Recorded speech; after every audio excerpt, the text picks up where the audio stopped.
கர்நாடக மாநிலம் பெங்களூருவில் தற்பொழுது HMPV வைரஸ் பரவி வருவதன் எதிரொலியாக உதகையில் முகக்கவசம் கட்டாயமாக்கப்பட்டிருக்கிறது.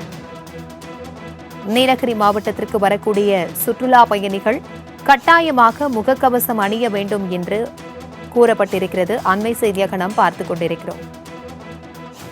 முன்னெச்சரிக்கை நடவடிக்கையாக மாவட்ட ஆட்சியர் லட்சுமி பவ்யா தண்ணீரு இந்த அறிவுறுத்தலை விட்டிருக்கிறார்.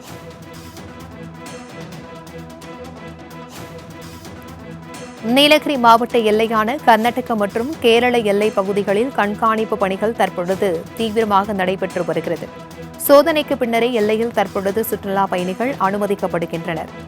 கர்நாடக மாநிலம் பெங்களூருவில் தற்பொழுது HMPV வைரஸ் பரவி வருவதன் எதிரொலியாக உதகைக்கு வரும் சுற்றுலா பயணிகள் அனைவருக்கும் மாவட்ட நிர்வாகம் சார்பில் தற்பொழுது முகக்கவசம் அணிவது கட்டாயமாக்கப்பட்டிருக்கிறது. பல்வேறு சோதனைகளுக்கு உட்பட்டே எல்லையில் தற்பொழுது சுற்றுலா பயணிகள் அனுமதிக்கப்படுகின்றனர். இது குறித்தான கூடுதல் விவரங்களுடன் இணைக்கிறார் எம்முடைய செய்தியாளர் சுரேஷ். சுரேஷ், இது குறித்தான விவரங்கள். வணக்கம் பிரகாஷ். கர்நாடக மாநிலம் பெங்களூரில் 2 பேருக்கு HMPV வைரஸ் தொற்று கண்டறியப்பட்டுள்ள நிலையில் கர்நாடக மாநில எல்லையில் அமைந்துள்ள நீலகிரி மாவட்டம் சுற்றுலா மாவட்டம் என்பதால் கர்நாடகா மற்றும் கேரளா மாநிலத்திலிருந்து நீலகிரி மாவட்டத்திற்கு நாள்தோறும் எண்ணற்ற சுற்றுலா பயணிகள் வந்து செல்கின்றனர்.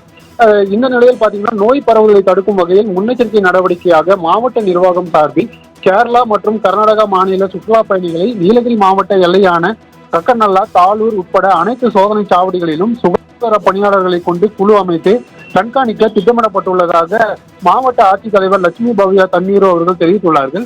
இதனைத் தொடர்ந்து நீலகிரி மாவட்டத்திற்கு வரக்கூடிய சுற்றுலா பயணிகள் முன்னெச்சரிக்கை நடவடிக்கையாக முகக்கவசம் அணிய வேண்டும் எனவும் அவர் அறிவுறுத்தியுள்ளார். இதனிடையே வருகின்ற பொங்கல் தொடர் விடுமுறைக்கு தமிழகம் மட்டுமல்லாமல் கேரளா, கர்நாடகா மாநிலங்களிலிருந்து ஏராளமான சுற்றுலா பயணிகள் வருகை புரிவார்கள் என மாவட்ட நிர்வாகம் சார்பில் போக்குவரத்து நெரிசலையும் தடுக்கவும் பல்வேறு திட்டங்கள் வகுக்கப்பட்டுள்ளதாகவும் அவர் தெரிவித்துள்ளார்.